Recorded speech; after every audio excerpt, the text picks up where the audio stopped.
Então, como nós estávamos falando antes de sermos cortados, a nossa água, a partir do IQA, daquele índice de qualidade da água, a gente consegue fazer a classificação dessa água. Então, a gente consegue classificar a água em ótima, boa, razoável, ruim ou péssima. Para que serve essa classificação?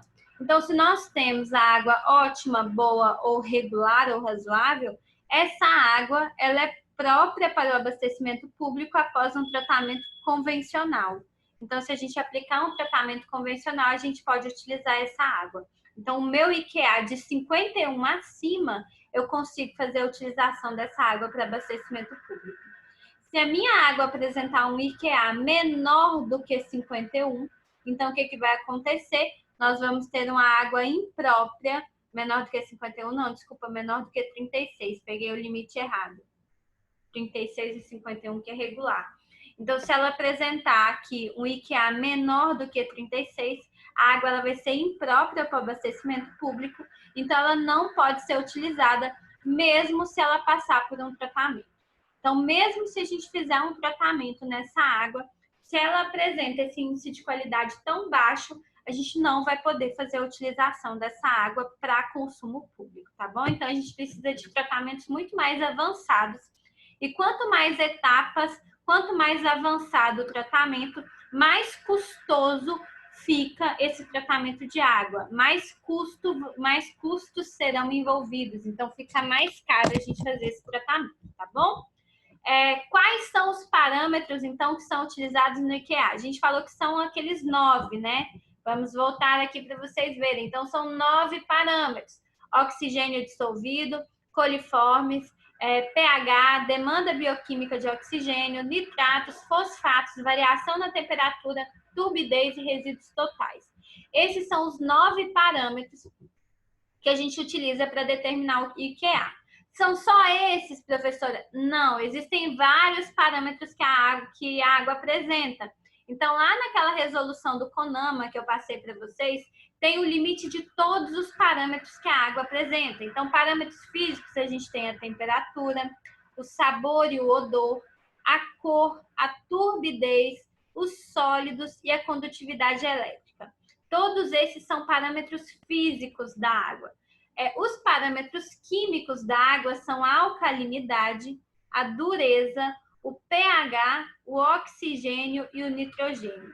E os parâmetros biológicos são os coliformes fecais e totais e os estreptococos totais. Quais são as diferenças desses dois? Quando a gente fala em coliforme fecal e total, esses coliformes eles vão estar presentes na água devido aos rejeitos que a gente coloca na água. Então, tanto da população quanto dos animais. Eles não são prejudiciais à saúde. Então, esse tipo de coliforme, ele está presente lá no nosso intestino, de todo mundo, inclusive de animais.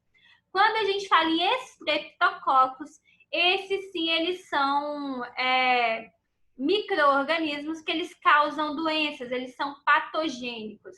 Então, esses estreptococos, eles são patogênicos. O que é isso, professora? Eles vão causar doenças. Só que se a gente avalia a água, ela tem presença desse coliforme que não causa doença, é muito provável que ela tenha algum estreptococo também, que vai causar essa doença, tá bom? Por isso que a gente faz essas análises. Então, vamos ver alguns desses parâmetros. O primeiro que a gente vai ver é a temperatura da água. O que é o parâmetro de temperatura? A gente vai ver se a água está quente ou se a água está fria. Então, a água ela vai variar numa certa temperatura e a gente vai avaliar como que essa temperatura ela sofre alteração. Quanto mais alta a temperatura da água, quando a gente aumenta essa temperatura da água, a gente vai diminuir a solubilidade de gases. Então, aquela quantidade de oxigênio dissolvido, ele vai ser menor se a temperatura da água é maior. A gente vai favorecer os processos aeróbicos de respiração com ar. E essa água ela pode apresentar mau cheiro. Se ela está muito quente, se a temperatura da água é alta, essa água ela pode apresentar cheiro devido aos produtos de degradação da água, tá bom? Que ela pode causar a degradação dos produtos presentes na água.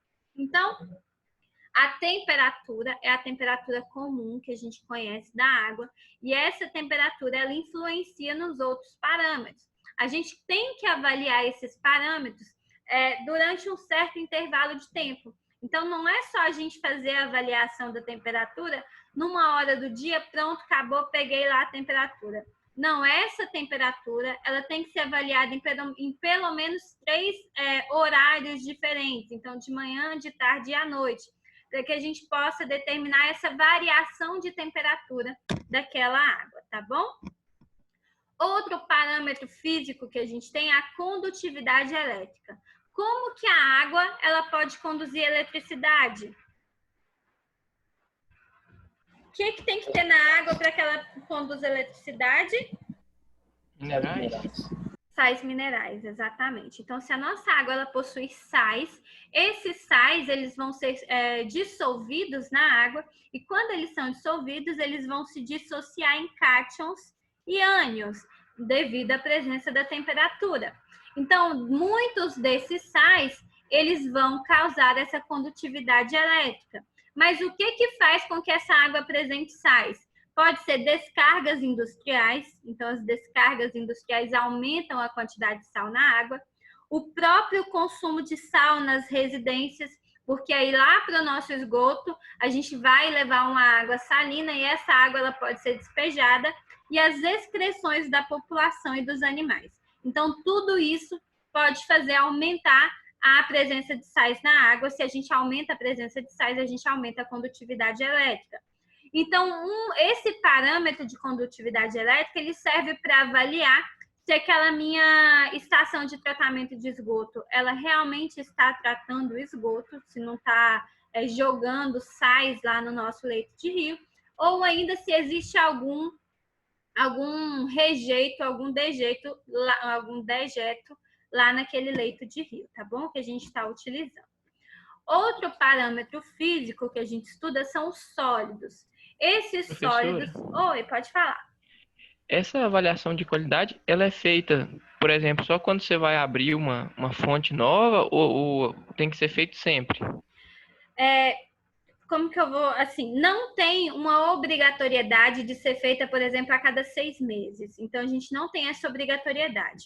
Ela tem que ser realizada sempre que a gente vai abrir um manancial. Então, sempre que eu vou abrir um manancial, eu tenho que fazer essa avaliação de qualidade. E é ideal que ela seja feita periodicamente, porque se eu estou fazendo periodicamente, eu estou avaliando se aquele meu leito está sendo bem preservado, se ele continua com as mesmas propriedades, com as mesmas características, e se a minha estação de tratamento ainda está sendo eficaz, né, no tratamento dessa água. Mas não tem uma regra de periodicidade, quase que não sei. Então, não tem essa regra clara. A resolução, ela fala o seguinte, que os estados e os municípios, eles podem ter decretos próprios para que se faça cumprir essa periodicidade, tá bom? Beleza. Beleza? Então, deixa eu aproveitar para beber uma água.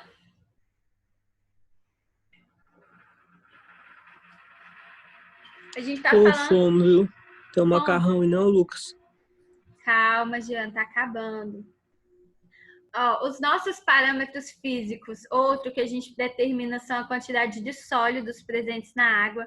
A gente determina esses sólidos em miligramas por litro de água. Então, a gente faz essa determinação a partir dessa unidade. Vai corresponder às partículas sedimentáveis ou não, que elas podem ser separadas por filtração. Então, esse sólido, a gente consegue determinar ele em miligramas por litro, e a gente consegue retirar os sólidos da água por meio da filtração. Então, as impurezas, elas vão colaborar para o aumento da quantidade de sólidos, e a medição dos sólidos é o peso dos sólidos filtráveis, que é expresso em miligramas por litro. Ok? Deixa eu sentar aqui de novo, que tá ruim ali. Então, quantidade de sólidos são todas aquelas partículas que elas estão ali solúveis, não, que elas estão presentes na nossa água, elas podem ser retiradas por filtração e elas são medidas em miligramas por litro, miligramas de partículas por litro.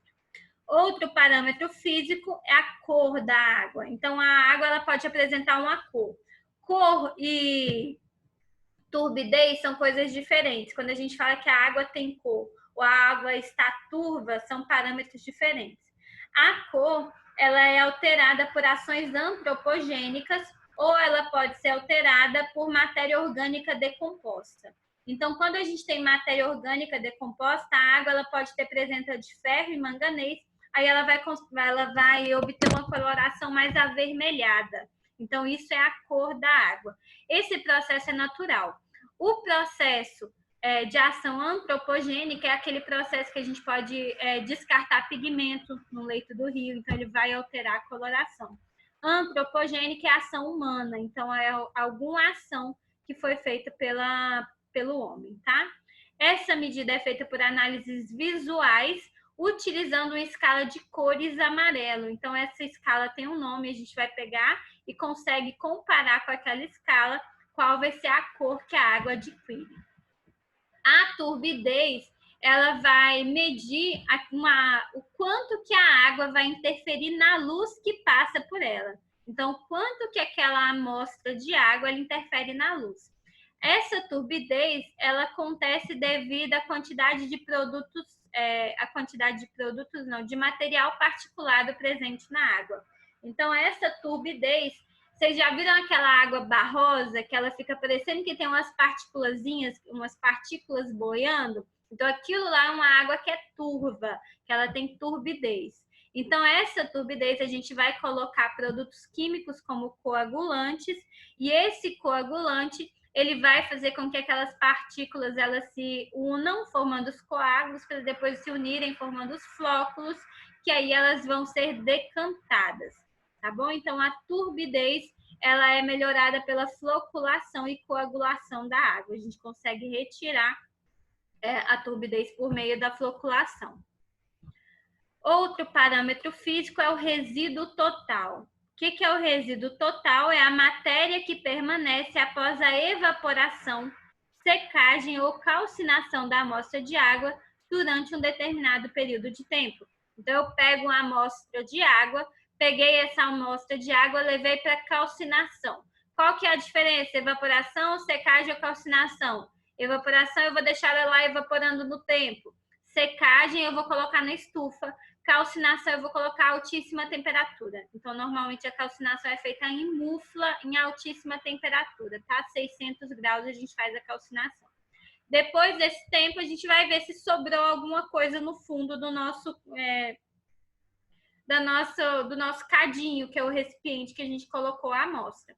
Se sobrou alguma coisa, isso vai ser o resíduo total. Quando esses resíduos sólidos se depositam no leito dos corpos de água, eles podem causar o assoreamento desse corpo d'água e vai gerar problemas de navegação, podendo aumentar o risco de enchentes. Além disso, eles podem causar danos à vida aquática, pois ao se depositarem no leito, eles vão destruir os organismos que vivem nos sedimentos e servem de alimento para os outros organismos, além de danificar os locais de desova dos peixes. Então, esse parâmetro a gente chama de resíduo total. E aí a gente entra nos parâmetros químicos. Esses que a gente viu atrás são os parâmetros físicos. Agora a gente vai falar dos parâmetros químicos da água. O primeiro que a gente vai ver é o que a gente chama de oxigênio dissolvido. O que é o oxigênio dissolvido?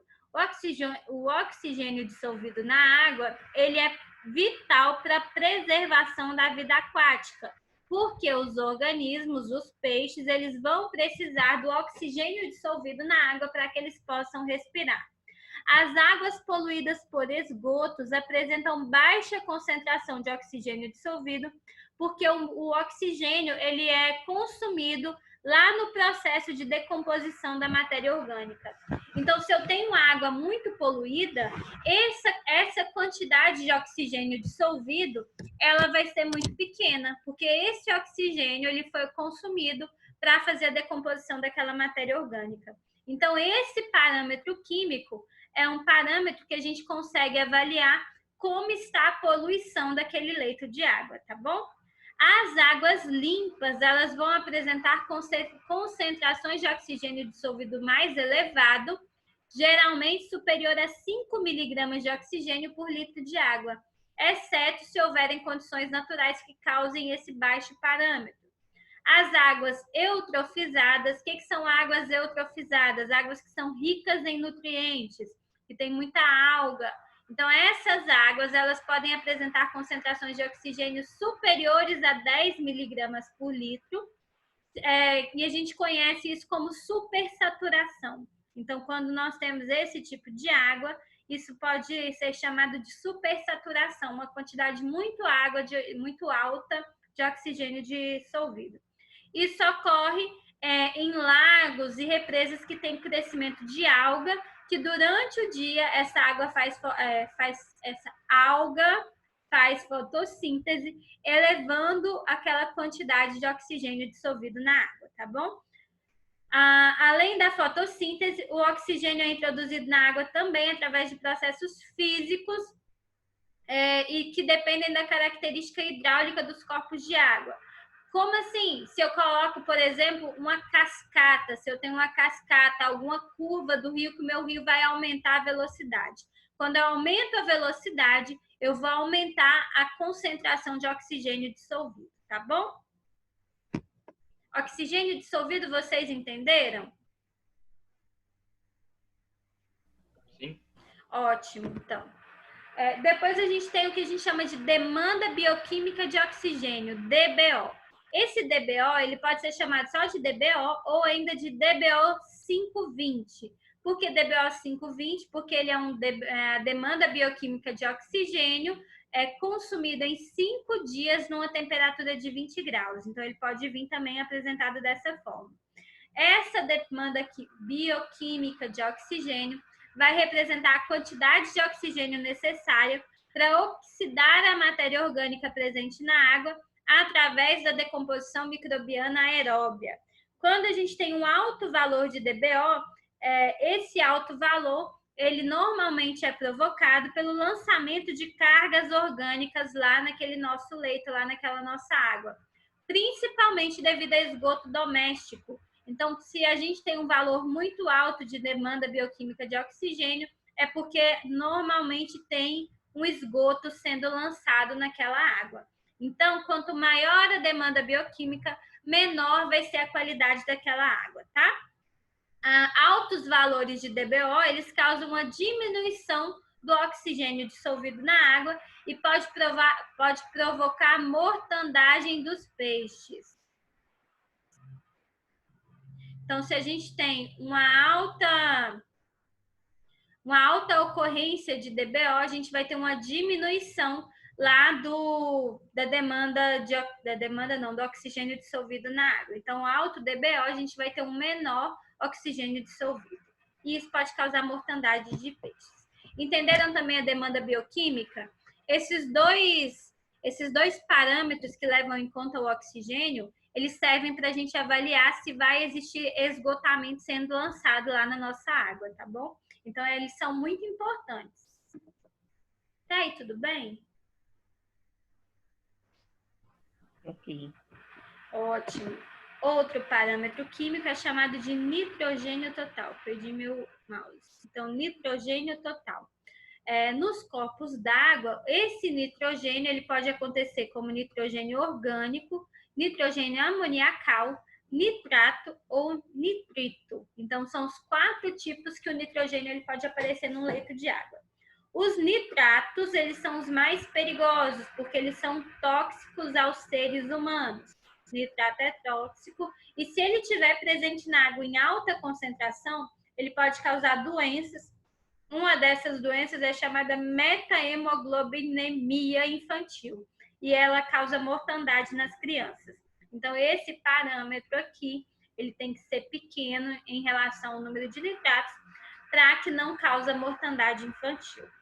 Pelo fato desses compostos de nitrogênio serem nutrientes nos processos biológicos, o lançamento em grandes quantidades no corpo de água causa um crescimento excessivo de algas que é o processo que a gente já falou, que é chamado de eutrofização, e pode prejudicar o abastecimento público. Então, o nitrogênio ele vai ser alimento de algas. Quanto mais nitrogênio lançado, maior o número de algas que a gente vai ter.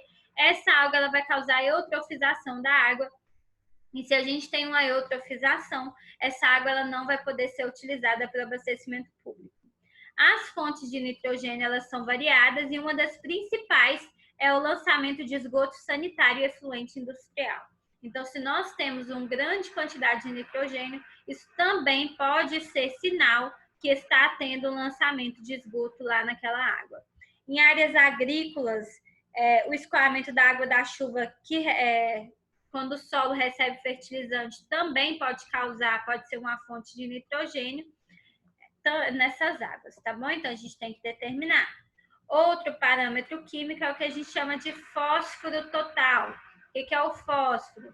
Do mesmo modo que a gente tem o nitrogênio, o fósforo é um nutriente para o processo biológico e o excesso de fósforo na água pode causar uma eutrofização das águas também.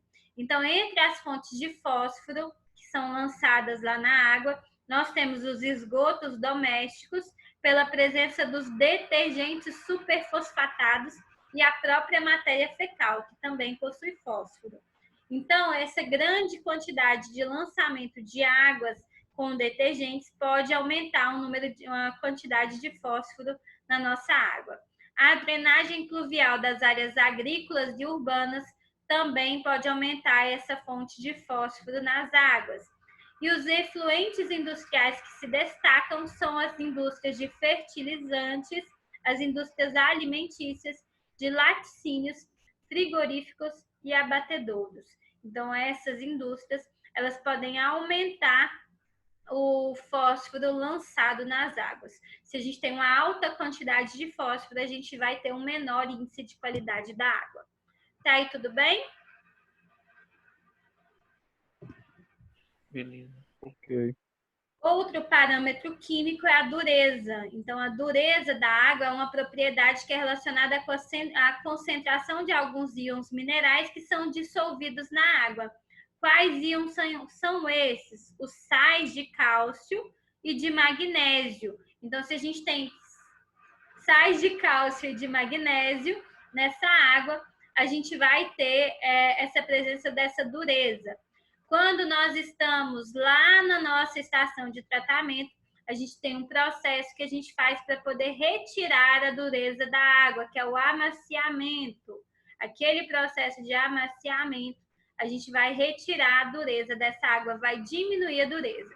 O que a dureza causa O que a dureza na água ela pode causar? Então, pode causar mancha nas roupas, nas vasilhas e nos acessórios.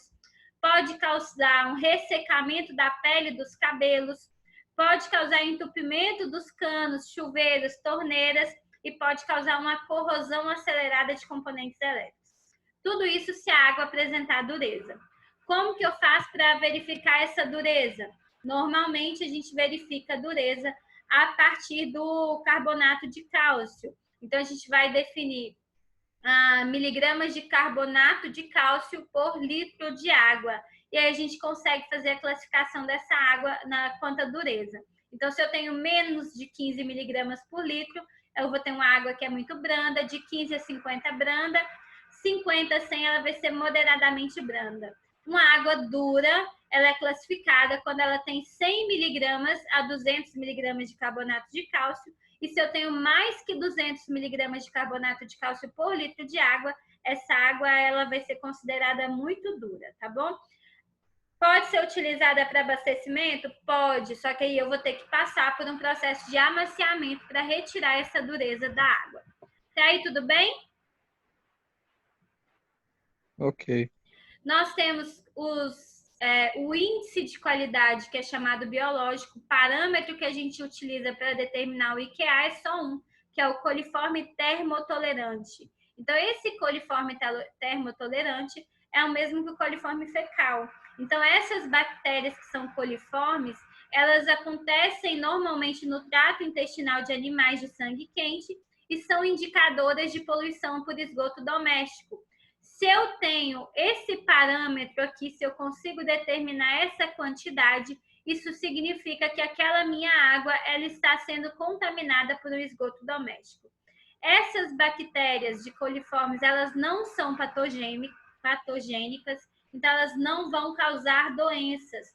Mas se eu tenho essas bactérias presentes na água, isso vai indicar que pode existir outros micro-organismos patogênicos na água, e esses outros micro-organismos, eles podem transmitir outras doenças de veiculação hídrica. O que é doença de veiculação hídrica? Doença que ela pode ser passada por a utilização daquela água. Então, uma desinteria bacilar, uma febre tifoide, uma cólera, tudo isso pode vir devido à presença de outras bactérias que podem ocorrer se for constatado a presença de coliforme na água. Os coliformes é que vão causar essas doenças? Não, os coliformes não são patogênicos, então não são eles que causam as doenças, tá bom? Mas a sua existência faz com que a gente também tenha outras bactérias presentes. Por isso que a água tem que passar por um processo de desinfecção. Então, a gente faz a desinfecção da água para poder eliminar esses micro-organismos que existem. Ok? Ok.